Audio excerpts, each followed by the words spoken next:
Bonsoir à tout le monde. Alors, j'ai très mal à la tête, mais c'est très important que je fasse cette petite sortie très rapidement et très improvisée, parce que il y a un sérieux problème que je pense que nous sommes en train de prendre à la légère.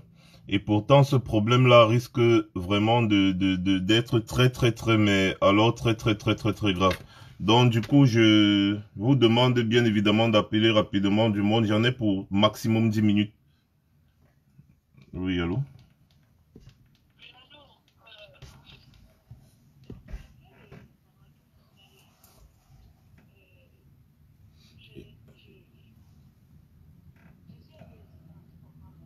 J'ai déjà lancé le live. Attends, je t'écris le message, je vais te dire un truc. C'est pas tout quand je dis dans les groupes, d'accord.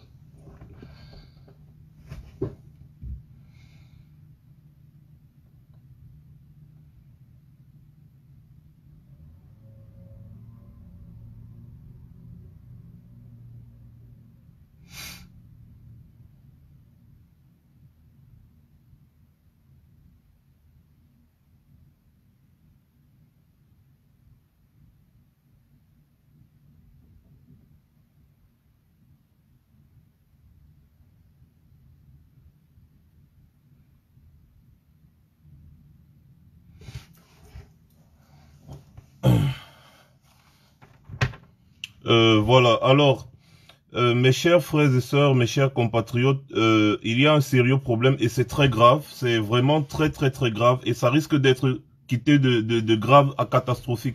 Alors, il y a bien évidemment le premier vice-président du MRC, Mamadou Mouta, qui est atteint du coronavirus et il est dans un état alarmant. D'après les informations qui me reviennent, ils ont essayé d'alerter le régisseur de la prison centrale de Kondengui, qui n'a pas réagi jusqu'à présent. Les services sanitaires, c'est-à-dire que ce soit l'infirmerie et autres, ils ne réagissent pas et son état ne fait que s'empirer. Apparemment, il n'arrive pas à prononcer deux phrases sans tousser, sans vraiment, il présente les symptômes même, n'est-ce pas, du Covid-19 et c'est négligé. Rappelez-vous qu'il y avait déjà eu quelques morts à la prison centrale de Kondengui, toujours des suites du coronavirus. Actuellement, nous sommes en train de battre une grosse campagne pour demander à ce qu'on désengorge les prisons, qu'on essaye de libérer un peu les prisons. Imaginez quand il y a déjà un cas de coronavirus dans le genre de prison de Kondengui que vous connaissez là. Une prison qui était peut-être faite pour 1000 personnes, mais vous trouvez 10 000 personnes à l'intérieur. Les gens sont entassés comme des boîtes de sardines. Imaginez un seul instant qu'une seule personne soit atteinte du coronavirus dans ces prisons. Mais c'est catastrophique. C'est la catastrophe. Apparemment, il y a quelqu'un qui était aussi en prison là-bas, qui était un prévenu ou un détenu, je ne sais pas trop, qui est sorti de la prison. Il présentait également les symptômes, mais apparemment, il paraît qu'il avait été libéré. Il est sorti de la prison, il est parti faire des tests et il savait que le bon monsieur est porteur du coronavirus et il a été en contact avec plusieurs personnes là-bas dans les prisons. D'ailleurs, vous savez comment ces prisons-là se présentent. Vous le savez pertinemment. Alors, mes chers frères, vous savez, trop parler c'est maladie. Trop de bavardage, c'est pas bon. Ça nous donne même les maux de tête. On a besoin de concret.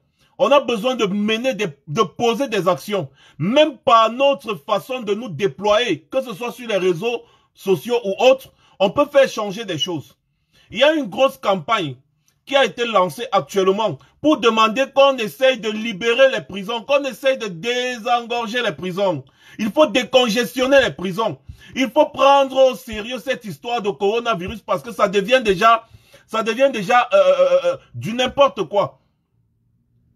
Je ne vais pas me lever comme ça là sans prévenir et venir faire un live pour rien. La situation est assez grave et elle est assez alarmante. Elle deviendra bientôt catastrophique. Les prisonniers aussi, ce sont des êtres humains. Ils ont droit à la santé, ils ont droit à la vie. Et à l'heure où je vous parle, le premier vice-président du MRC, Mamadou Yakubu Mouta, est dans des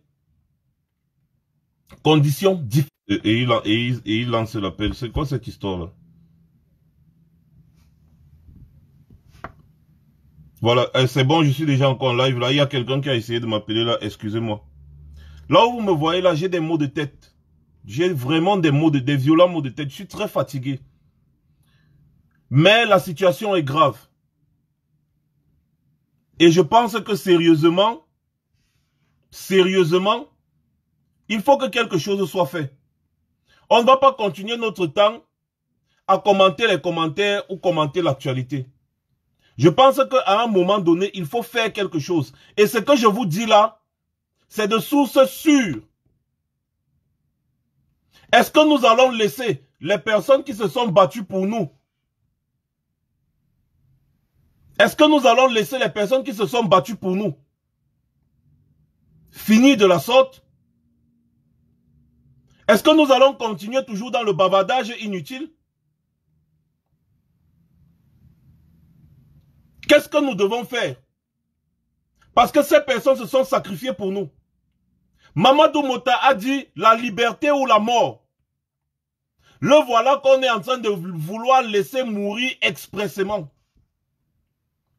D'après les informations qui me reviennent.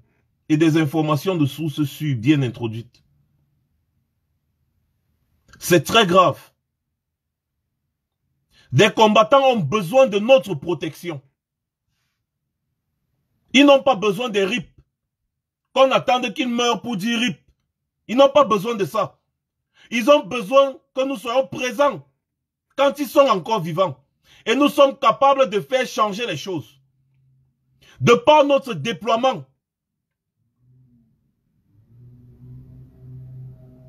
Imaginez un seul instant qu'on perde un combattant de cette trempe.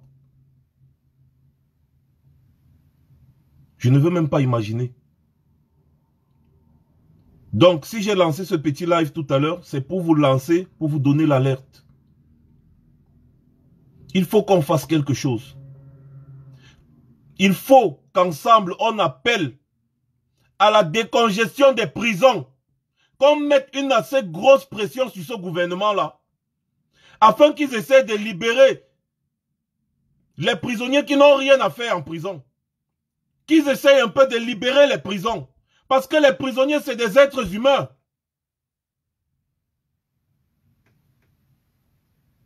Nous devons mettre une pression énorme sur ce gouvernement. Est-ce que nous allons toujours continuer de rester sur les réseaux sociaux à commenter l'actualité, commenter les commentaires? Pendant ce temps, il y a des gens qui meurent, ils ont besoin de nous. Mais nous sommes dans la distraction, presque inutile. Il faut faire quelque chose. La campagne de désengorgement des prisons qui a été lancée là, tout le monde doit soutenir cette campagne.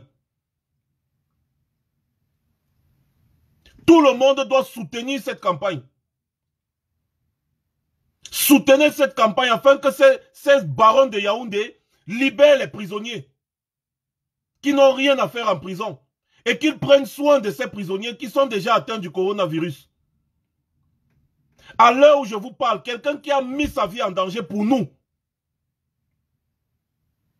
est dans une situation critique. Et je ne pense pas qu'on va attendre que quelque chose arrive pour venir dire RIP.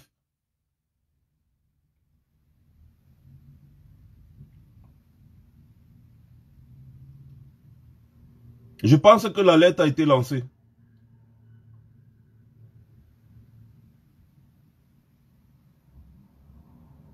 Je reviendrai.